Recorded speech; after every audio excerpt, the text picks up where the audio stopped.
Assalamualaikum warahmatullahi wabarakatuh. Perkenalkan, nama saya Muzaki Kandaka Isnaini. Saya dari Prodi Perbankan Syariah Universitas Muhammadiyah Indonesia. Eh Terbuatnya video kali ini saya akan menjelaskan ya bahwasan ada beberapa pertanyaan-pertanyaan di soal-soal UTS, di mana itu berupa mata kuliah filsafat. Di sini saya akan menjelaskan dari soal pertama yang menurut saya perdebatan mengenai kesyariahan bank syariah merupakan hal yang wajar karena masyarakat sering membandingkan praktik bank syariah dengan bank konvensional secara sekilas tanpa memahami konsep yang mendasarinya ya. Sebagai mahasiswa perbankan syariah, saya akan menjelaskan bahwa membedakan bank syariah dengan bank konvensional bukan hanya pada istilah atau nama produknya, melainkan pada filosofi, akad, tujuan, dan mekanisme transaksinya. Nah, gitu. Dalam filsafat terdapat kajian ontologi dan epistemologi dan apa lagi ya? Aksiologi. Nah, dari sisi ontologi atau hakikat ya, bank syariah itu dibangun atas prinsip muamalah Islam yang menghindari riba, gohor, goror atau ketidakjelasannya, dan maisir atau spekulasi berlebihan. Sedangkan bank konvensional itu menggunakan sistem bunga ya, sebagai instrumen utama, dan itu juga sebagai keuntungan yang benar-benar besar. Dari sisi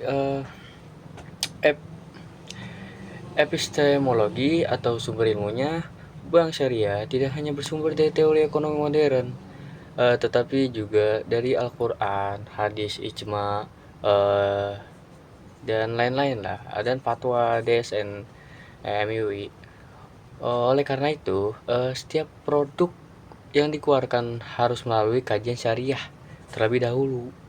Nah, dan juga dari sisi aksiologi atau tujuan, bank syariah tidak hanya mengejar keuntungan tetapi juga mengejar keberkahan, keadilan, kemaslahatan, dan kesejahteraan masyarakat. Karena itu terdapat konsep bagi hasil, zakat perusahaan, pembiayaan UMKM, lalu dan ya pokoknya kegiatan lainnya lah sosial yang benar-benar membantu banget untuk masyarakat sekitar atau apapun itu.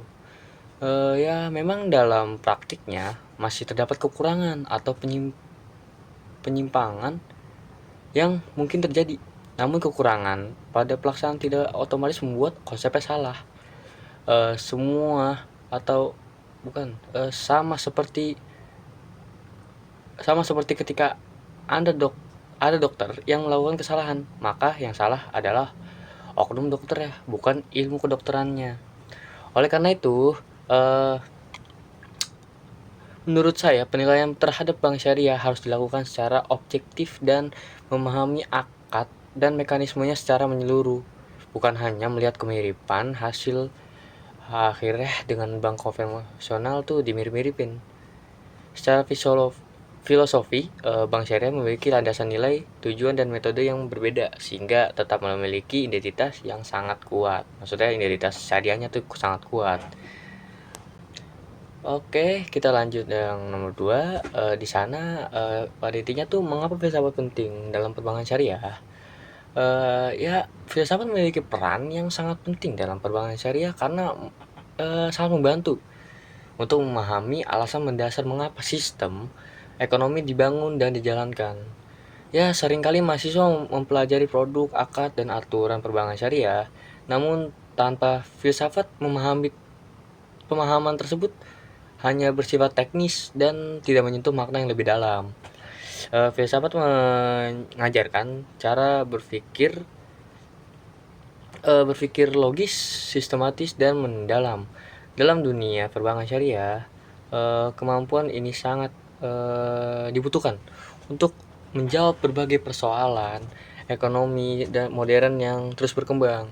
Misalnya, munculnya vintage syariah, kripto, apa ya, atau AI dalam keuangan, aktivitas intelijen, berbagai inovasi lainnya lah.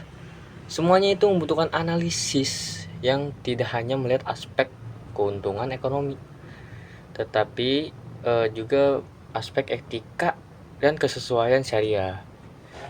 Ya, selain itu, filsafat membantu mahasiswa memahami utama eh, tujuan utama ekonomi Islam, yaitu mencapai falah atau kebahagiaan dunia dan akhirat. Memahami tujuan tersebut, mahasiswa tidak akan memandang bank syariah hanya sebagai lembaga bisnis, tetapi juga sebagai sarana mewujudkan keadilan sosial dan kesejahteraan masyarakat. Dan juga ya, filsafat juga berfungsi sebagai alat evaluasi lah. Ketika terdapat praktik yang di perbankan itu yang dianggap tuh menyimpang dari nilai Islam, mahasiswa dapat melakukan kritik secara ilmiah dan memberikan solusi-solusi yang konstruktif, ya, dilandasi dari data yang mahasiswa cari. Oleh karena itu, filsafat menjadi fondasi intelektual yang membantu mahasiswa perbankan syariah memahami hakikat, tujuan, serta nilai-nilai yang mendasari seluruh aktivitas ekonomi syariah. Tanpa filsafat, perbankan syariah hanya dipahami sebagai kumpulan aturan teknis, bukan sebagai sistem yang memiliki visi peradaban dan kemanusiaan. Oke, kita lanjut ke nomor 3. Oke, di sana pertanyaan tuh pada intinya jelaskan rasionalitas dan etika dalam ekonomi Islam. Nah, dalam ekonomi konvensional, rasionalitas itu sering diartikan sebagai upaya memperoleh keuntungan atau kepuasan sebesar-besarnya dah dengan pengorbanan sekecil-kecilnya. Jadi kayak ya benar-benar tidak adil lah, benar-benar kurangnya adil lah untuk masyarakat yang menggunakan bank konvensional. Ya, namun dalam ekonomi Islam, konsep rasionalis namun berbeda. Dalam ekonomi Islam, konsep rasionalitas memiliki makna yang lebih luas. Seorang muslim dianggap rasional bukan hanya ketika memperoleh keuntungan materi, tetapi juga ketika tindakannya sesuai dengan nilai-nilai syariah dan memberikan manfaat bagi dirinya maupun masyarakat. Misalnya seseorang memiliki kesempatan memperoleh keuntungan besar dari praktik riba. Dalam ekonomi konvensional, hal tersebut mungkin dianggap rasional karena menghasilkan keuntungan. Akan tetapi dalam ekonomi Islam, tindakan tersebut justru tidak rasional karena melanggar aturan Allah dan dapat merugikan masyarakat. Artinya, rasionalitas dalam Islam selalu dikaitkan dengan nilai moral, nilai moral dan tanggung jawab kepada Allah Subhanahu wa taala, Tuhan kita. Dan selain rasionalitas, ekonomi Islam juga menekankan pentingnya etika ekonomi Islam. Ekonomi Islam meliputi kejujuran, keadilan, amanah, bermanfaat, dan tanggung jawab dan transparansi. Lalu juga ya pokoknya kepedulian pada sosial. Seorang pelaku ekonomi tidak boleh melakukan penipuan, manipulasi harga, monopoli yang merugikan masyarakat, ataupun transaksi yang mengandung goror dan maisir. Dalam perspektif Islam, harta bukanlah tujuan utama kehidupan, melainkan amanah dari Tuhan yang harus dikelola dengan baik. Oleh karena itu, aktivitas ekonomi harus memberikan manfaat yang luas bagi masyarakat. Kalian bolehlah mencari uang sebanyak-banyaknya atau dengan cara yang halal mencari uang, tapi jangan lupa bermanfaat bagi lingkungan sekitar kalian dan ya pokoknya itu.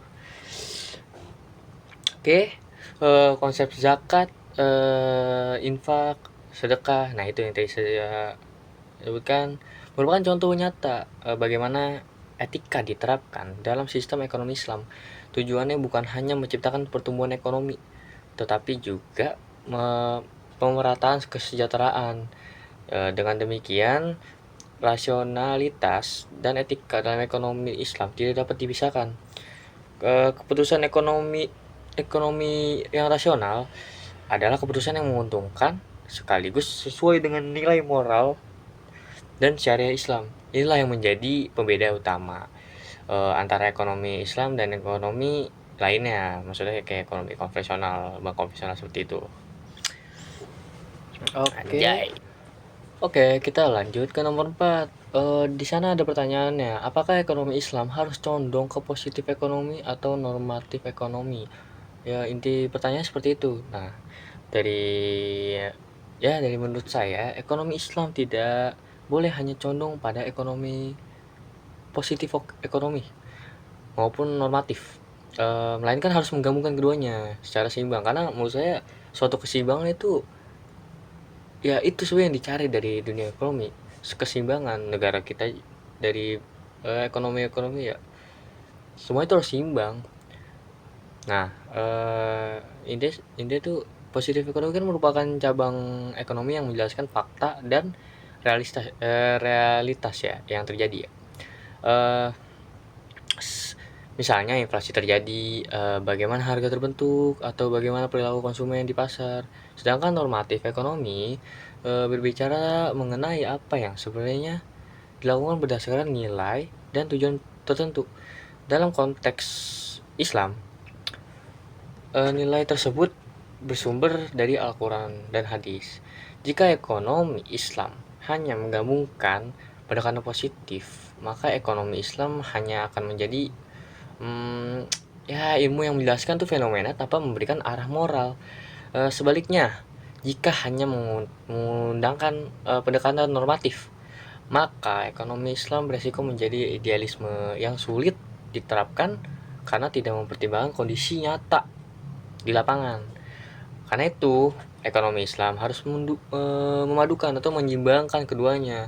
Positif ekonomis digunakan untuk memahami realitas ekonomi secara objektif dan ilmiah, sedangkan normatif ekonomis digunakan memberikan nilai dan tujuan arah dengan sesuai syariat Islam, bertujuan ke moral etika.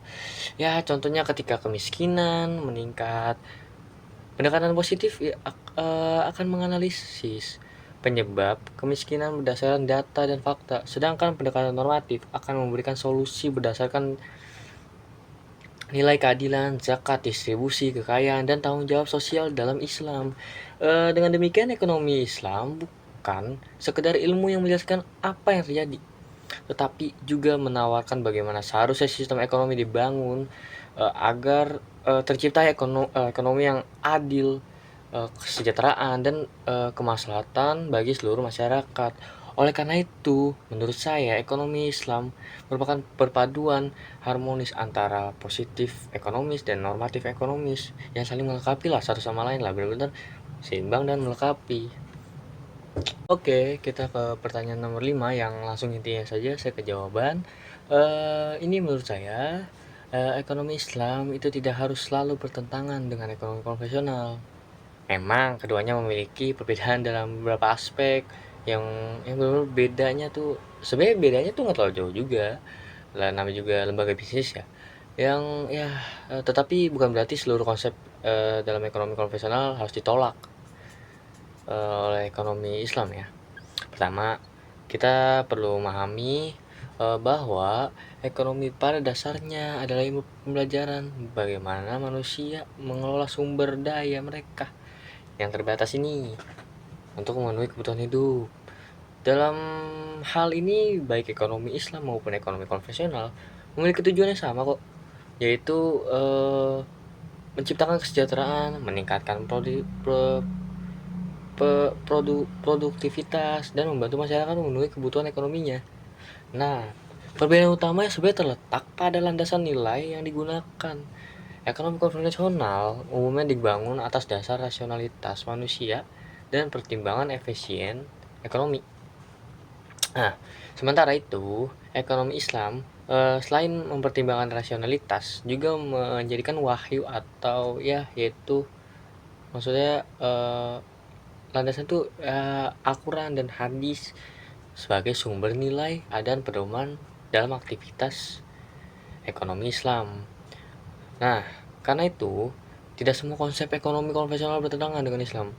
Misalnya konsep manajemen, efisiensi produksi, strategi pemasaran, pengelolaan risiko, teori permintaan dan penawaran, serta metode analisis ekonominya. Selama konsep-konsep tersebut tidak bertentangan dengan syariat Islam, maka dapat digunakan dan bahkan dikembangkan dalam ekonomi Islam. Dalam perspektif, ya pokoknya dalam ekonomi Islam tuh bakal bisa diperkembangkan malah. Tapi baik lagi, apakah ini bertentangan dari syariat-syariat Islam atau tidak? Nah, dalam perspektif filsafat, kita mengenal prinsip mengambil kebenaran dan manfaat dari berbagai sumber selama tidak bertentangan dengan nilai dasar yang diyakini. Oleh karena itu, kayak ekonomi Islam dapat mengambil teori-teori dari ekonomi konvensional yang bersifat universal dan bermanfaat, lalu penyaringannya berdasarkan nilai-nilai syariah. Sebagai eh sorry, sebagai contoh sistem pencatatan eh sebagai contoh sistem pencatatan keuangan, manajemen perbankan, teknologi digital banking, dan analisis pagar merupakan hasil perkembangan ilmu ekonomi modern yang juga digunakan oleh lembaga keuangan syariah. Namun ketika terdapat unsur-unsur yang bertentangan nih oleh syariah, pokoknya bertentangan dengan syariah seperti riba, goror, atau ketidakjelasan transaksi, maisir, atau perjudian, serta praktik eksploitas yang merugikan pihak lain. Nah, itu bertentangan tuh. Makanya bisa dibilang itu perbedaannya lah ya. Maka ekonomi Islam tuh memberikan koreksi dan alternatif yang lebih sesuai dengan nilai keadilan dan kemaslahatannya. Selain itu, ekonomi Islam tidak hadir untuk menghancurkan ekonomi konvensional, tetapi untuk menyempurnakan. Lebih ke arah menyempurnakan aspek-aspek yang dianggap belum sesuai dengan nilai moral. Maksudnya moral ya. Jadi kayak benar-benar kita kan menggabungkan nih antara keuntungan dan moral. Jadi benar-benar tuh jika ekonomi konvensional sering berorientasi pada keuntungan materi semata, maka ekonomi Islam menambahkan dimensi etika, tanggung jawab sosial, dan orientasi akhirat dalam setiap aktivitas ekonomi. Oleh karena itu, menurut saya, hubungan antara ekonomi Islam dan konvensional tidak selalu bersifat bertentangan. Keduanya saling berdialog dan saling melengkapi. Ekonomi Islam dapat Ekonomi Islam dapat memanfaatkan berbagai teori dan metode ekonomi modern selama tidak bertentangan dengan prinsip syariah. Dengan demikian, ekonomi Islam bukan sekedar sistem yang menolak ekonomi konvensional, melainkan sistem yang melakukan penyaringan, perbaikan, dan pengembangan mendasarkan nilai-nilai Islam untuk mencapai keadilan, kesejahteraan, dan kemaslahatan bersama. Jadi etika, moral, keuntungan, seperti itu sepertinya. Itu menurut saya. Terima kasih. Saya Muzahi Kandar Krisna ini dari Prodi Perbankan Syariah. Pamit undur diri. Wassalamualaikum warahmatullahi wabarakatuh.